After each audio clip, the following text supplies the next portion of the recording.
What's up, everyone? Welcome to Moments with the Marcelins. My name is June. And my name is Stephanie. And we are the Marcelins. Our moments together will be centered on three things: transparency, tools, and truth. How you doing today? I'm good. How are you?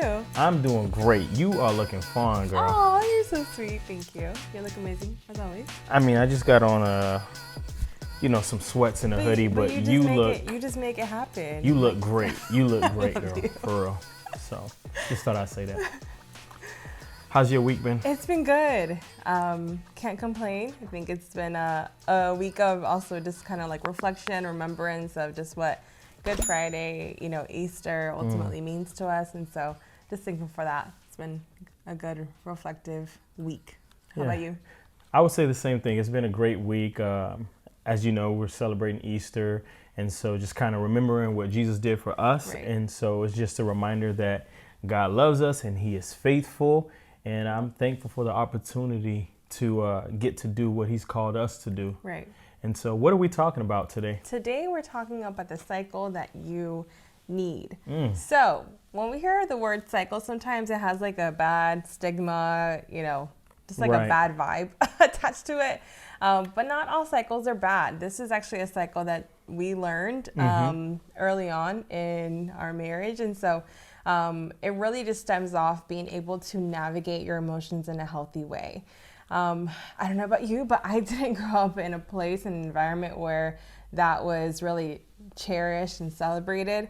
I was always kind of told how to feel, I was kind of always told like what to do and, that, and then in church, it was kind of like, don't listen to your emotions are bad, your heart's deceitful, blah, blah, blah. And although that is true to an extent, the flip side of that was never taught.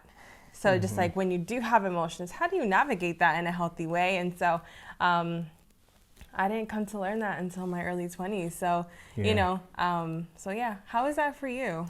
I would say it was a little bit of the same thing. Kind of growing up for me, it was a little challenging to express and give my heart a voice and give my emotions a voice because it was kind of like, do as I say or else. Yep. And so it was very strict kind of growing up. And so kind of had to suppress those emotions. So you on top of that, just kind of earlier on in my upbringing as well, as a man, if you express any type of emotion, you were deemed as weak or soft. And so you could not allow someone to see you in a vulnerable state because they would just pick you apart. And so you had to grow some tough skin. And while that might have helped me in one arena, I grew up trying to take that in several arenas in my life to try to be tough or try to suppress or try to compartmentalize and realizing that, hey, this is not how you go about handling your emotions and you need to give yourself a voice. You need to give your feelings a voice and attend to those things. And so like you, it wasn't until, later on, mid-20s that I'm starting to come across resources on, paying attention to your feelings, paying attention to your emotions and that they're God-given, because also as well in church circles, it was kind of the same thing. Like I was almost feeling guilty for feeling the way I felt. Like it was like, man, if I feel like this, it's because I'm not praying enough or I'm not seeking God enough, not knowing that sinful in a way. Right. But not knowing that these emotions that we have are given by God, and it's how we go about handling those emotions. But it's not wrong to have emotions. Yeah, right. So this has really helped us, again, just coming from that background where we really didn't know how to navigate it. I felt like my emotions really took control of my entire life. It took control of my entire day, my week. Like I was not able to kind of fit it in a box and dress it. And so it kind of leaked into all the other areas of my life. And then you would see it in behavior. You would see it in trying to resolve conflict. You would see it in, conversations with people. And so, it was just, I didn't have a way to solve it. And this cycle really helped us. So the name of this cycle is actually called the CARE cycle. The CARE cycle. The CARE cycle. It's 5 steps. And they may seem lengthy right now, you know what I mean? Because we're going to be kind of explaining what those steps are. But when you begin to do this internal process, it becomes very quickly, and then it is really repetitive. Part of this is also discipline. And I know that it's, scary when you don't know for so long how to navigate your emotions. Like, why do I have to teach myself to control this? And it's like, yes, you can. Let me tell you that you actually can. And so it has been a breath of fresh air for us, and be able to, speak to each other and work through certain situations in a healthy way, knowing that our emotions are no longer going to control us. Yeah, for sure. So the first one is actually being aware. So this is a big one, and it was a big one for me because for so long I just wanted to kind of bypass every emotion that I felt. And how are you aware of an emotion? You're aware of an emotion, first of all, because your body's speaking to you. How does your body speak to you? Your body is telling you as your heart is racing, as you feel like your blood is boiling, as your palms get sweaty, as you have a headache, you know what I mean? You have a level of pain in your stomach or your back, your body's speaking to you. And sometimes we don't listen to that. And these are signals. And so if someone tells you something, or you're confronted with an issue, and all of a sudden you start feeling all of these emotions, that's when your body is telling you, hey, not that there's something wrong, but it's something for you to address. And so first is hey, I am aware that I am feeling something, even though you cannot put a name to what you're feeling. And just a side conversation here, it's growing up, I didn't know, I was always told how to feel. And so when we kind of got together and we started facing some challenges in our lives and a relationship, I couldn't tell you that I was actually mad, or that I was sad, or that I was frustrated, or that I was scared. And again, emotions don't always have to be bad. They can be good emotions too, but I could not verbalize that because I did not have an emotional vocabulary. So when we started this whole process, with the therapist, she literally brought out a piece of paper with all the different faces and she made me pick out, okay, how are you feeling today? And as childlike as that was for me, it was so beneficial. Absolutely. And I'm glad that I didn't step back from that just because I was oh my gosh, as an adult, I should know better. But I was never taught anything different. So I had to go through that process. Yeah. It's how are we expected to demonstrate something that we were never taught? Yeah. And that's what it was for myself as well. And at first it's like when you go to the doctor, it's how are you feeling after you get this vaccination? Happy, sad, angry. And it was really like that. And it felt silly at first, but it was very helpful. And, starting off simple. Are you happy? Are you mad? Are you sad? Are you glad? What is this feeling? Let's try to identify it. And so that was definitely something that I felt really helped us in our communication.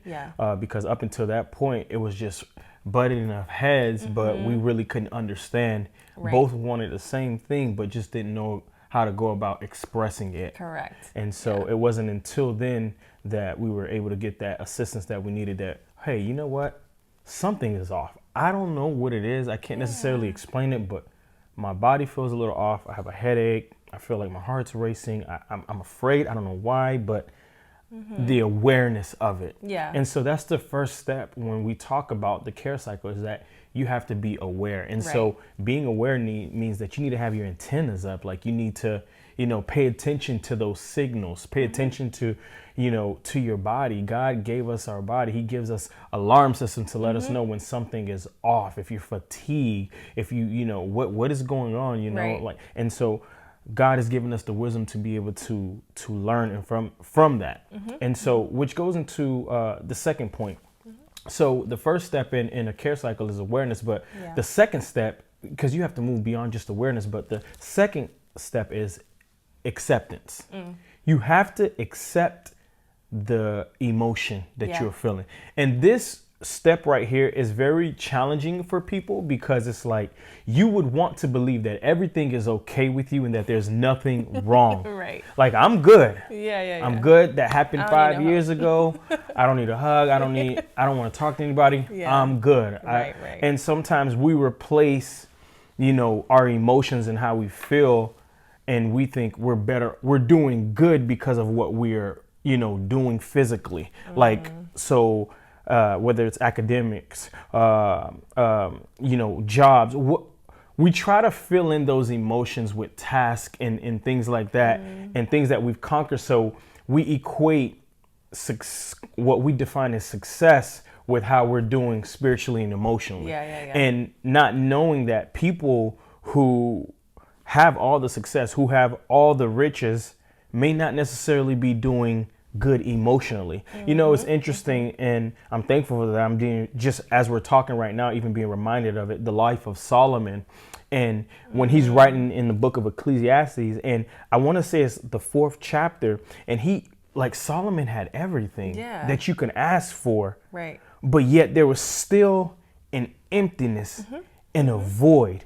He had it all. Right. Like he had it all. I think he lists all of his possessions, right? Right. He had the resources. He talked about the possessions. Whatever he wanted, he had. But there was still an emptiness there. And as I'm reading that, man, I just felt God speaking to me at that moment. And he was like, June, what are you chasing? What are you chasing? And it's like sometimes we're chasing these things, but we're not dealing with what's happening internally. Right. So we look so good on the outside, but God sees beyond that. And so until we're able to accept that, we can't move on to these next steps. And so we have to accept the emotion. Right. And not only do we accept the emotion, but we accept the job that we need to do and the responsibility to get past that.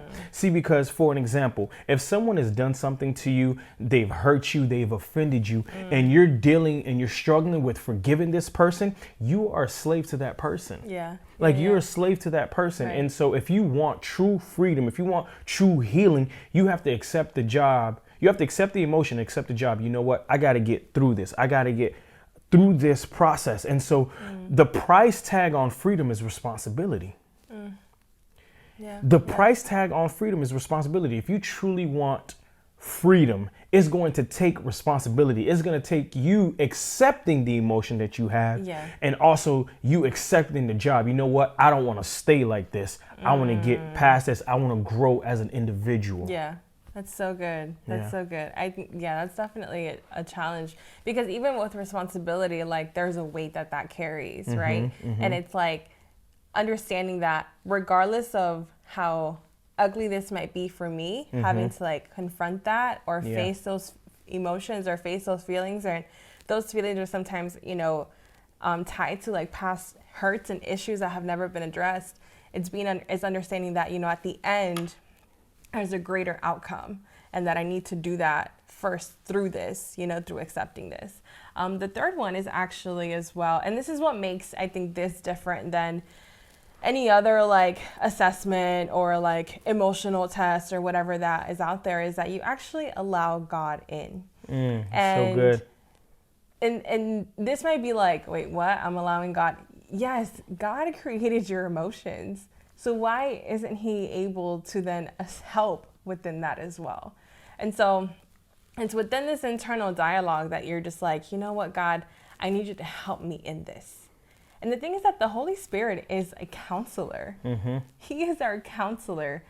He is there to help us in every area of our life. And there is nothing too small for him. And so I think that this is one of those areas is like, God, I'm being vulnerable enough to ask you to enter an area that maybe I've kept away from you for so long. That's good stuff. And this was really hard for me. I'm not coming from a place that's like, I didn't believe that God could do it. No, I know God can do it. God has done miracles in our lives, and I know what he can do. But for so long, I grew up to be so like independent and like not wanting and kind of growing up and like ensuring that you don't need anybody to do anything for you, that you're very self-sufficient, and that you always have to be in control of like life and like, success, and you can't make mistakes and everything like that.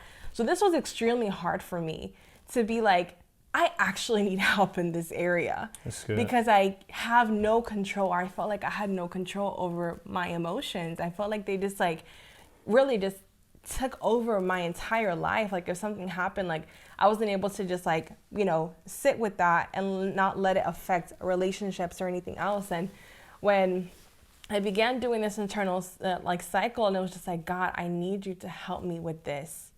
Like I saw that he began to do that little by little. And it wasn't just, you know, like when you ask for patience and there's like problems. I learned, stop asking God for that. But I began to, when I began to like kind of ask God for help in this, he would remind me of different things. He would remind me that, you know what I mean, how far you've actually made it, like how long I've actually been with you, and that, you know, I have never forsaken you. And so if I, you know, protected you from that, I can, you know, I can do this as well. And so all of these different moments when I would, you know, kind of have this internal dialogue, you know, these things would come to mind, and it would remind me like, okay, God is with me. Like this is not too small for him. It's because, again, for me, and as small as that can mean, it's like I really felt like my emotions just controlled my entire life, and it was like a roller coaster. And then so that level of vulnerability was hard for me, just because I was taught for so long that I needed to be self-sufficient and I couldn't depend on anybody, and that I always had to be in control. And so admitting that I had no control over this was big. Yeah, that's so good. Like, I think also to kind of touch on what you're talking about with control, like we think we have this false illusion that we do have control. And honestly, the only thing we're really in control over are our actions and our response to things that happen to us. And how we actually want to feel. Exactly. Yeah. Like it's a choice. But other than that, like what happens to your family members, what happens even to you, like you're not in control, you know? And so we are very limited in our control, but the control that we do have, we are to be, you know, good stewards of that. And so, you know, to hear you say that, and to because I know that was very challenging, you know what I'm saying? Being independent, being told you don't need anyone or anything. And sometimes we see God through the filters of people. Very same lens, And so that was challenging. And God is like, listen, I'm here to help. But it was like, it was that wrestling. And I know even for me, sometimes if I wanted to help, sometimes it would be challenging because you would try to navigate that on your own. But I'll say that, it, you know, there's been moments where it's challenging for me, because even though I'm someone who sought God out when I'm going through things, what I would find myself doing a lot of the times is, before I would even allow God in, I'm allowing so-and-so in. So it's like, before I even talk to God, I'm like, I'm calling up someone else. Yo, can you believe what they did to me? Can you believe that this happened? Like, and it's like, this is how they made me feel. Right. And I'm not going to God. And so I was depending on people. And don't get me wrong, God places people in our lives and he places resources in our lives, but let's not forget who the main source is. Right. And so I'd find myself confiding in people before I would even go to God. So good. And it took being rejected. It took those calls getting ignored. It took people not really showing that they, or I guess from what I understood at the time, that they cared enough. It was just kind of like they dismissed it, like, oh, you'll be all right. I'm like, I don't like how that feels, you know? And so I had to learn that, hey, like, I can't be codependent on someone else to do this for me, but so good. That there's someone there who's always going to listen to me, who's always going to be there. Like, it's interesting because I had one of these moments earlier this week where, like, you were just so caught up with work and it was no fault of your own, but I was kind of in a funk. And you're like, babe, I would love to talk right now, but I can't. And I was so mad. I was just like, dang, you know, but like, that's just how I felt. But it was like, you did nothing wrong. But I'm glad that that moment happened, because while I'm in the car, God is speaking to me while I'm in the car. And he's just reminding me of his faithfulness. And he's reminding me, listen, I will always be here. I was here from the beginning until the end. And so I will always be here. And so allow me to enter in. Allow me to work inside of you. Be humble enough to ask for help. And so that definitely is something that that is challenging for most. It was challenging for myself, but I had to learn to, hey, you know what? Like, it's okay to be vulnerable. You know, I think about Psalms 37, I believe, 37:4, I believe, if I'm wrong, I'm sorry, where it talks about delight yourself in the Lord and he will give you the desires of your heart. Yeah. When we talk about that word delight in its original meaning, it literally means to be, vulnerable, to be bendable, pliable. And so we need to be vulnerable before God. His desires didn't become our desires. And so Right. that's where he's talking about, I'll give you the desires of your heart. And so we need good. to allow God in order to do that. And so the fourth step is we need to attend the emotion. That's right. We need to attend the emotion. So what is the feeling that I'm feeling? I'm anxious. I'm sad. Yeah. I'm disappointed. I'm hurt. I'm glad. I'm happy. I'm joyful. What is this feeling? Right. And then the next question, because when we talk about step 4, this is the most lengthiest of all the steps, but it's definitely helpful. And so what is the feeling? And then the follow-up question after that is it familiar? Yeah, absolutely. Yeah. Do you want to touch on that? Yeah, absolutely. So the question of is this feeling familiar is really important because it'll begin to make you aware if this feeling happens frequently. So I remember that there was a time in my life where there was just a lot going on, and I would literally wake up like sad every morning. And trust me, I'm a believer. I know that God's mercies are new every morning. I don't need to be reminded of that. But I would just wake up in this sadness like every morning, and I didn't understand why. I was like, why am I just waking up like in a funk? Like you're just not in it, and it's just like, there's just a lot going on. And so when I started doing this and I started acknowledging this feeling is familiar, I'm feeling it every day. I then started looking at, what areas of my life maybe have just been interrupted, or there's a crisis going on, or you know what I mean? I'm taking a lot on emotionally, mentally.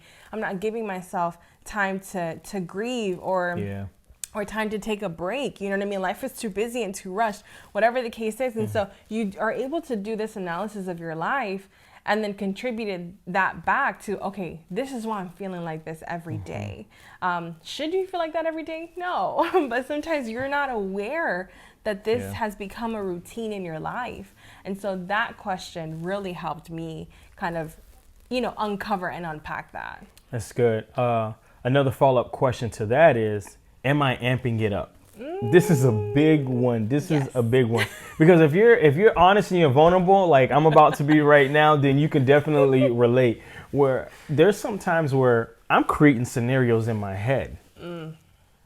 Guilty. And how I'm going to respond and how I'm going to quote unquote put this person in place. And it's like, am I amping this up? Did that person mean this? Right. What were their intentions and what did I interpret? Correct. And this is important because sometimes we need to seek clarification before we just jump and make assumptions, because that person might be like, I have no idea what you're talking about. Like, and you just look like boo-boo the fool. Like, and so am I amping it up? And so I find myself sometimes battling this and being anxious, creating these scenarios in my mind, or if something has already transpired, that I'm like, man, I should have said this, or I should have done this, and this is how I should have responded. And so we're doing all of these different things and being anxious. And so we never feel the unknown with positives. And so when we're uncertain about something, when we're not seeking the clarifications, we're just going to automatically fill it with negatives. And so in this care cycle, when we're attending the emotion and we're asking, hey, what is this feeling? Is it familiar? And then am I amping it up? Are you pouring gasoline to the fire, or are you trying to be calm? Do you want to speak to that? Yeah, absolutely. I've been, like I admitted 5 seconds ago, I'm very guilty, or have been very guilty of this. And it can be like simple, like even like not ultimatum, like general statements, like you always do this, or he always does that, or this is exactly what absolute he meant, statements. or absolute statements. Like these statements amp up the situation. Absolutely. They do. And I'm going to use a scenario that I always use. Let's say that I step into the house and I trip over Jun's shoes that he left literally at the front of the door. I'm going to be mad. I'm going to be like, he always leaves the shoes in front of the door. He doesn't care. He wants me to break my face and like fall. See, these are statements that I am amping up the situation. What if when he opened the door, Kobe ran out and he needed to go and get him? Kobe's our dog, by the way. So, you know what I mean? These are the amping it up sometimes is just based on assumptions and subjective reasoning instead of objective facts. So can you say that again? Yes. So amping it up is sometimes subjective feelings. And I forgot what I had said. Over objective facts. Over objective facts. So I think, good. That was a bar. So I think it's just part of that. You cannot amp yourself up. It is unfair to the person and it is unfair to you because you are literally hurting yourself with all of this going on up here. You know what I'm saying? And then the next question would be, what is the truth? What is the truth? Like lowercase t. Lowercase t. Yes. What is the truth? The truth is I'm feeling down. Yeah. I'm feeling upset. You know, I'm feeling angry. But the truth, lowercase t, and I want you to make a note of the lowercase t. The truth is just, what is the truth over the situation? So for example, Kobe ran outside and Jun just had to run after him. He completely forgot about it. Kobe was about to go attack a dog or something. And that's just the truth. He didn't mean to do that. The truth is also, you know, you were trying to call me and the truth is just like, yeah, I was just so busy. I was literally like on 3 calls at that particular hour when you were trying to contact me. It wasn't that I was trying to ignore you. Right. That is the truth over the situation. And sometimes we, again, because we've amped it up, we forget what the actual truth is of the situation. And the truth is based on the facts. It's not based on what I've told myself to be true. But then the flip side of that question is, what is the truth? Capital T. Capital T. And what does that capital T mean? What does God has to say about this situation? Yeah. You know? Because the enemy would try to deceive you. He would try to get you to amp a situation up. He would try to get you to believe that the person who has offended you hates you. And he just tried to blow up everything and just exaggerate it to just try to crush and destroy whatever relationship that is, you know? But the capital truth says, you know what? What does God have to say about this? God says that I am never alone. He says that he will lead me or forsaken me. He says that I am his. You know what I mean? That he's formed me, that he made me, that he knew me before I was born, that he cares enough about me, that he asked me to cast my cares upon him. You know what I mean? That is God's truth. And so when you tie in, God, come into my situation, and then God, what is your truth over my situation? That changes so many things because then you don't have the enemy here sitting at your ear telling you all the lies. You're able to combat the lies with God's truth. Absolutely. You know? Absolutely. So if there is feelings of inadequacy, if there's feelings of being overlooked, if there's feelings of fear, this is where that step is so important because you're combating the lies of the enemy with God's truth. Absolutely. How I feel is real, but what God says is true. Amen. How I feel is real, but what God says is true. And so the next question would be, what do I want to feel? Yeah. Because we have complete control over how we want to feel. Yes. Write that down. Yes. You have complete control over how you want to feel. If you're feeling sad, that doesn't mean you have to stay feeling sad. Yeah. You can actually be joyful because that is all a choice.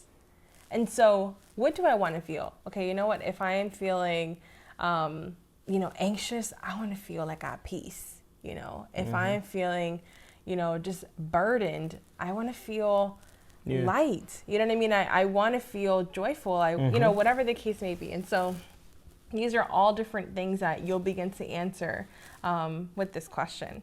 And then that really kind of ties into the last point of act. I need to act on it. Because if I then chose, what do I want to feel? Now, what am I going to do to feel that way? Because there's actually a step that we can take to ensure that, okay, you know what? I'm going to make that step into the right direction. I no longer want to be controlled by this emotion. this emotion has no power and control over me. So I'm going to do something to help me feel like this. And these actions are, of course, healthy actions. Yeah. First comprised of care. So how are you taking care of yourself? Sometimes this is, you know what, after I've done this process, I'm going to journal. If I'm kind of going through something, it's, you know, very deep, very layered. Let me just journal, and that will help me kind of just release it, like, That's you know, good. put it on paper, be able to process that even a little bit better. Secondly, sometimes it's even giving, you know, a friend or a mentor a call, like, hey, you know, this happened. I'm feeling much better, but I just wanted, you know, some wisdom. I wanted to kind of talk to somebody about it. That's care. Other areas of care, I'm going to go to the gym. I'm going to go out for a run. Like, you know what I mean? I'm going to attend to this in a healthy way and take care of that. Sometimes, you know what? I'm going to go do my nails, or I'm going to, you know, go get an ice cream or something that, you know, again, is healthy, that, you know, will be able to help in that care process. And that ultimately kind of closes that cycle that, you know what, I am no longer going to, not necessarily not dwell on it, because it's not like if you can just forget things that happen in your life, but at the same time, you're navigating it in a healthy way through that care. Absolutely. And just to kind of go back to with our feelings and choice, something that I was just reminded of is that no one can upset you without your consent. And so we choose how we feel. Good. And control your feelings. Don't be controlled by your feelings. Yeah. And so that's the care cycle.